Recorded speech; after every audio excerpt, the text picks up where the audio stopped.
Hello and welcome to The Time of Telling. I'm Mark Walker. This podcast is based on my unpublished manuscript, The Time of Telling, John Star Cook and the Word of One Tarot. So far we've had a very brief look at the life of John Cook, focusing in on late 1962, early 1963, when he hosted a series of Ouija board sessions which led to the creation of a new tarot deck, the Word of One Tarot. Just to recap, I'll hold up the cards in the order they came through, alongside their medieval counterpart. We'll do a deep dive into the cards in a later episode. If you want a closer look, go to royalmaze.com. So, the High Priestess and the Mother,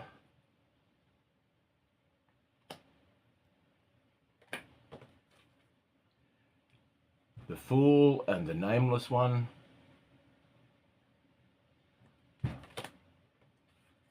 the Hanged Man and the Hanging Man,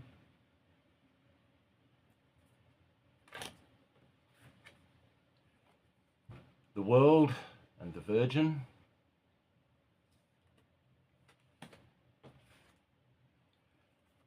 the Lovers and Unity,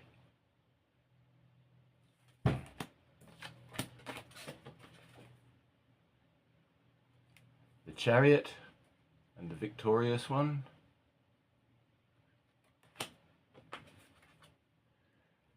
the Star and the Wayshower, the Sun and the Doer,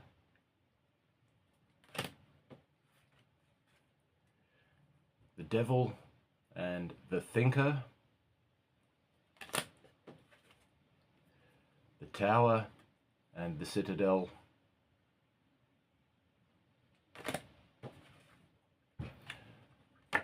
the Hermit and the Seeker, the Emperor and the Actor, the Empress and the Feeler,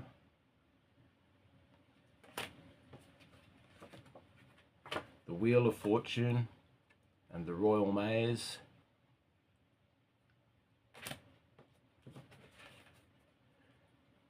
Strength and the Deliverer,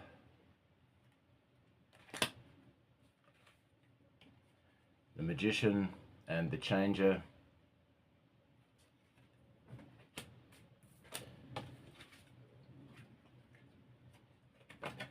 Death and the Renewer,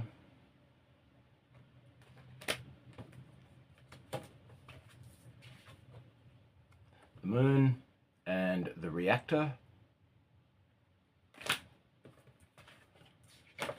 Justice and the Donor,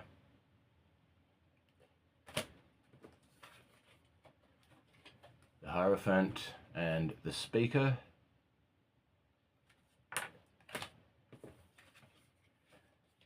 Temperance and the Reverser, and finally Judgment and the Knower.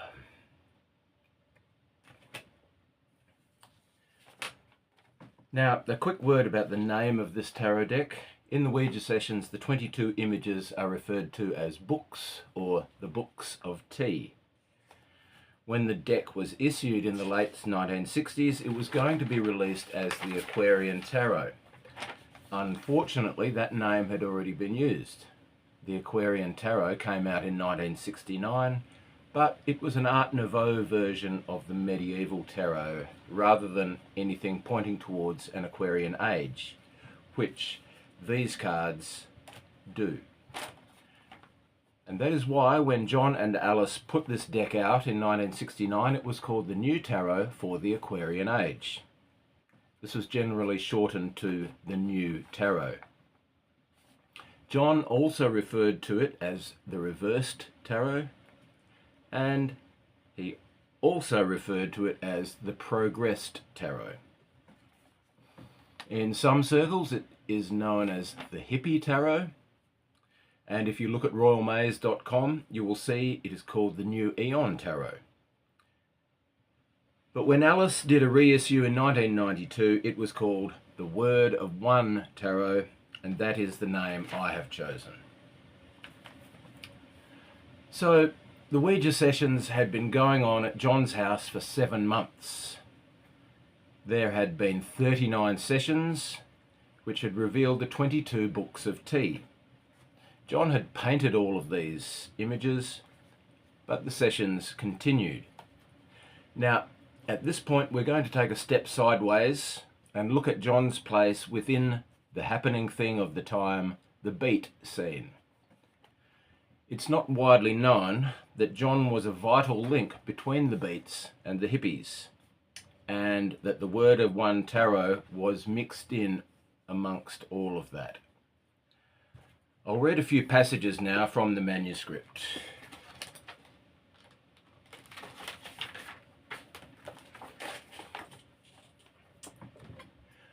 John arrived back in the US just in time to witness the emergence of the Beat generation. So John arrived in July 1957, and On the Road by Jack Kerouac was released in September and was an immediate bestseller. Al Aronowitz, a reporter for the New York Post, was sent to write a review of Kerouac's book. It was supposed to be a hatchet piece. Instead, Aronowitz was turned inside out by the beat aesthetic, and his report helped create popular awareness of the beats. New words enter the lexicon. You dig? Don't bug me, Daddy-O. Just cool it. Get hep to the swingin' cool cats. They're cookin'. It's such a gas. Go ape, baby. Don't be a square. The North Beach area of San Francisco developed into a beat enclave alongside Greenwich Village in New York. The drugs changed too, from the martini glass to the peyote button, from the Cuban cigar to the Mexican reefer. The far-out lifestyle of these young scruffy rebels with their skinny black jeans, turtleneck sweaters, espressos, berets and bongos, poetry and painting had become popular in the minds of the masses. But this cartoonish image belied the earnest nature of many of these beats. Many were searching for meaning in a world where nuclear annihilation was a new and real possibility. The beat scene was not confined to the US. The narrative of On the Road includes fictionalized versions of Kerouac, Allen Ginsberg, and William Burroughs. Interestingly, this trio had spent most of March 1957 together in the beat outpost of Tangier. Now that is where John had spent several years, and a few months earlier had left on his way back to the US. So I found that interesting that the three main figures of the beat generation were in Tangier after John had left, just before the wave of the beat generation broke. So the self-named beat generation had a new label suddenly foisted upon it earlier in the year by San Francisco Chronicle journalist Herb Caen. The Cold War was in full swing, and the Soviet Union had, just a month after the release of On the Road by Jack Kerouac, launched the first satellite, Sputnik. Here were two things that happened at the same time: the breakthrough novel of the beat generation and the beginning of the space age. Caen put these two things together like a cut-up and came up with Beatnik. It was a cheap put-down suggesting the Beats might be communists, but as with many put-downs, it was somewhat amusing and took off like wildfire. Before too long, the new term was in widespread use and its origin largely forgotten. The new term was used unironically by virtually everyone. John wrote to Alice from Carmel on the 13th of October 1958.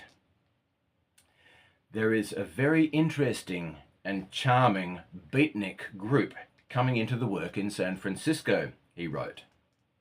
Really, such nice, sensitive young people, despite what newspapers have tried to tell us.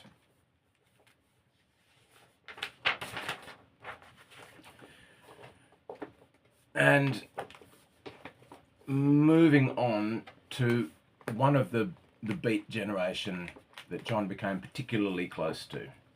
So, one day at Amaranthus, John's clifftop home in the Carmel Highlands, John was sitting on a long couch before a blazing red-orange fire with a huge white marble coffee table in front of him, upon which was a small white packet, when the door, which had been slightly ajar, opened further, and in stepped two young men.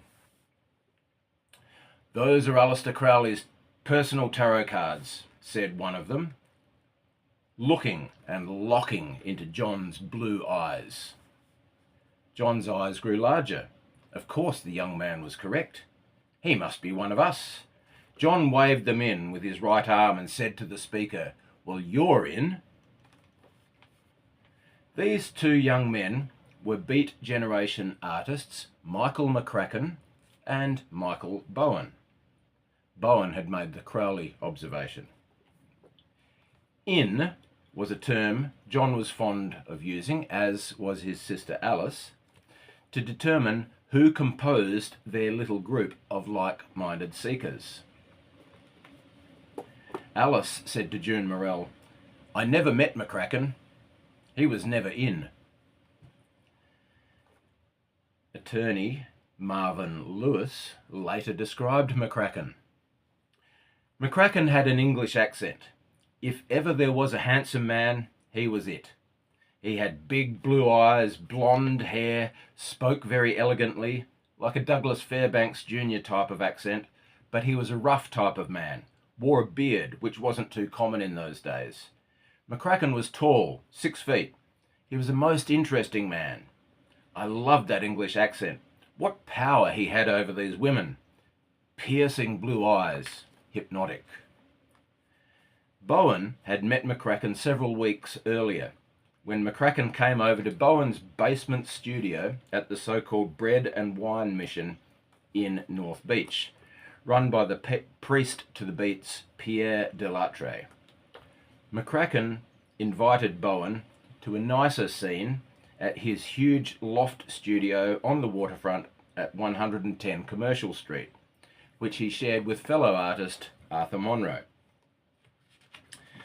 Bowen had arrived in San Francisco earlier that year, in his Austin A40, with his young family.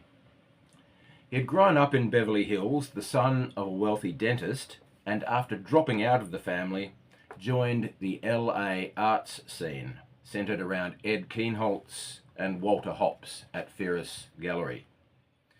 At the age of 19, Bowen had married Sonia Sorel on the 11th of May 1957, a 35-year-old actress who had just divorced John Carradine. They had met at a party and she left Carradine immediately. A month later, the newlyweds were arrested at Reno for contributing to the delinquency of her 3 young children, aged 10, 8 and 3.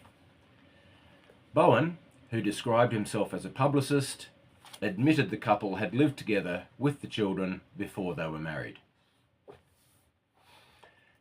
In the Haight-Ashbury district of San Francisco, Bowen met Gavin Arthur, the Dunite veteran. Now, the Dunites we'll look at in a separate episode. Very interesting group of alternative lifestylers in California on the coast from the 30s through to the 60s or the 50s.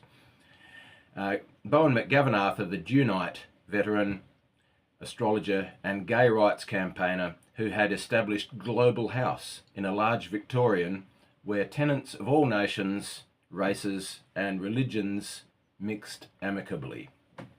The Bowen family stayed at Global House for some months before moving into an apartment in North Beach. This was when Bowen began using the Bread and Wine Mission basement as his studio. Sonia's adult stepson, David Carradine, gives a description of Bowen at this time, as he recalls being outside a Berkeley coffee house when they first met. I turned around and there was Sonia. I was dumbfounded. Before I could think how to respond, Sonia had smothered me in hugs and kisses. Standing beside her was a good-looking kid about my age, with a big split between his two front teeth and a devilish little peach fuzz beard, grinning at me. I was actually standing face to face with the son of a bitch who wrecked my dad's family. And he was smiling at me. I should be doing something, punching him out or spitting in his face. The truth was, he proved to be so charming that I couldn't help but like him. I could see how he's grabbed Sonia. One Sunday morning in North Beach, Michael Jr. hit Sonia on the lip with a plate, causing a serious cut. They were lucky to find Dr. Radar Wenneslaan, who treated her immediately. A discussion about the artwork on the doctor's walls led to Wenneslaan visiting Bowen's studio the following day and choosing a Bowen painting as payment, in addition to paying him $300. Wenneslaan went on to become an eminent collector of American beat art, with over 300 pieces by Bowen and hundreds of other works from dozens of beat artists. His collection, the largest outside the US, is in the University of Kristiansand in Norway. About a week after meeting Dr. Wenneslaan, McCracken came over to Bowen's dark studio and told him about the studio on Commercial Street. They walked over. Bowen met the other artist McCracken was sharing with, Arthur Monroe. Monroe was from New York and had spent time there with Charlie Parker. Monroe had gone to Ajijic, Mexico in the early 1950s and then served in the Korean War. After his service, he went to North Beach and got the studio with McCracken. The Commercial Street studio would be where Bowen met many new friends who will enter the narrative each in their turn, because many of them also became close to John. These were the charming beatniks that he had told Alice about. Besides Bowen, McCracken and Monroe, there would be Roberto Ayala, the Mexican photographer, Big Bill Fortner from the Kentucky Hills, Patrick Cassidy, Jerry Campstra, and many others. Bowen had only been at the Commercial Street studio a couple of weeks when McCracken took him aside and said, "Hey man, listen, there is a wizard who lives down the coast in Carmel Highland." Somehow McCracken had John's address. They decided that they should go and meet the Wizard of Carmel. They drove down the coast to the address and stopped to open the great gates of the estate. They noticed the bricks of the driveway appeared to be yellow in the sun, and they joked about being off to see the Wizard of Oz. There was a pile of shoes outside the large wooden door, which was slightly ajar. The two Michaels took off their shoes and stepped inside. Later, they sat with John at the marble coffee table. Without saying a word, and with a hand that moved as swift as a cobra strike, John touched the blank white card packet, opened it, and deftly spread out the cards in an arc perfectly measured on the marble table. It was then that John said, "You can see where Crowley wrote all over this deck in tiny little handwriting." This was the very deck of cards that John felt had contributed to his paralysis due to their perceived negative energy, and that is another story for another day. So the beat painter pair stayed with John for 3 days. Bowen described those few days as feeling a powerful light energy throwing through every nerve and electron of his body. In John, he said, he had encountered someone who lived permanently on the mystic plane, who lived with the unity of all things, the experience of one. When the time came to leave, John said to Michael Bowen, "You're going to represent me, you know." Michael was surprised, but said, "Yes." John replied, "It will take many different forms. It will take many different manifestations, rather." And he suddenly sprinkled water on Michael's head in an act of benediction. John and Michael worked together from this time as mystic mentor and student. John taught Michael what he knew of the Hindu traditions and introduced him to the teachings of the revised Sufi network of Meher Baba. Now, that was in 1957-58, but by 1963, the beat scene in North Beach was changing. A coordinated campaign of complaints against beats from all quarters of North Beach led to police harassment of the beats and to the beats leaving the area. Bowen says that the beat generation in North Beach was a harmonious mixture of white, black, red, yellow and brown, but that the whole city conspired to drive the Bohemians out of North Beach because of this racial mixing. It interfered with the plans of the powers that be that there should be division and discord in the community rather than unity and harmony. Bowen says that it was a very fast process, the flushing out of the beats from North Beach in 1963. Michael Bowen, Michael McCracken and Arthur Monroe were among many others driven out. Since about 59, there had been a place to go to get out of the city, and now these three went there to stay, to the abalone factory in Princeton by the sea. Here would also come Roberto Ayala, Patrick Cassidy, Jerry Campstra and others. The abalone factory lasted for about a year, after which Arthur Monroe returned to Ajijic, Mexico, where he owned a home. Now that the beats had been driven out of North Beach, there came an influx of girly bars and strip joints in a perverted interpretation of what wild beatnik women were like. Attorney Marvin Lewis, who represented McCracken's wife Carol on a cocaine charge, had cause to visit the abalone factory. Although Carol's legal fee had been paid by her wealthy conservative family, McCracken also wanted to pay the bill, but in his own way, with a painting that Lewis was to collect from the abalone factory.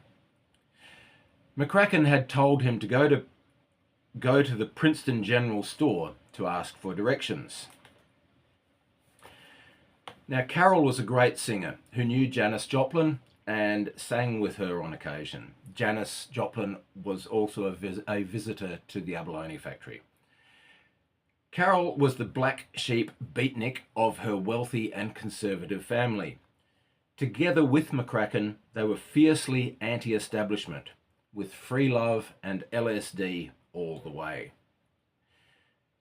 McCracken had taken Lewis aside a few times, advising him to take LSD and refusing to accept the capitalist way of paying bills.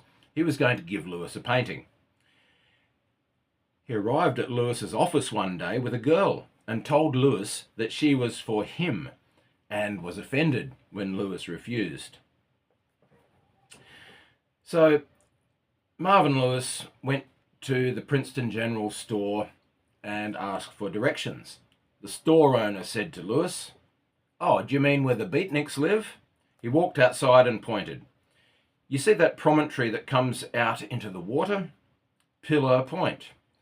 Right out on the end is a building.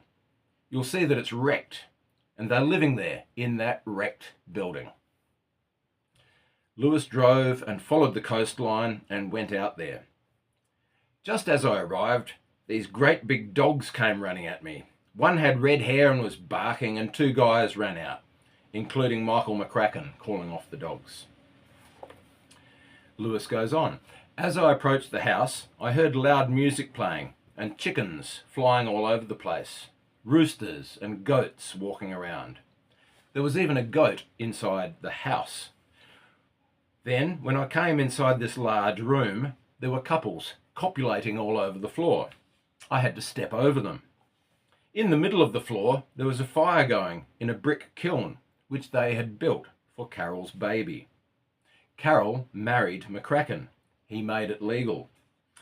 There was some guy laying on his back, I think with some gal in his arms, and with his bare feet he was rocking the cradle while the baby was crying over the noise of the music and all of the scenes of animals and birds that were flying about in the building.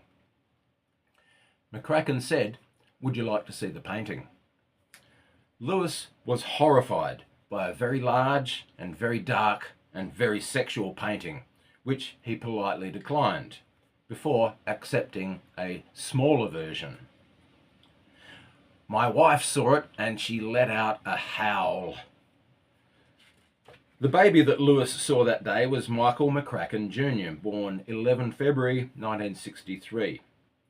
Michael Jr. said, "Jerry Campstra and my father were best friends, along with Arthur Munro and Michael Bowen," he recalled.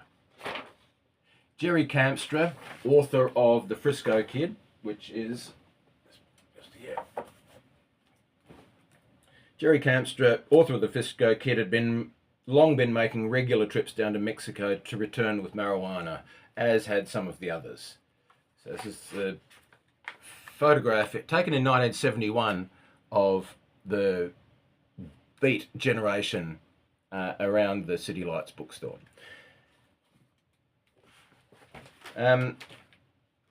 But that's where we'll leave it for today. Thank you very much for watching. This is the time of telling.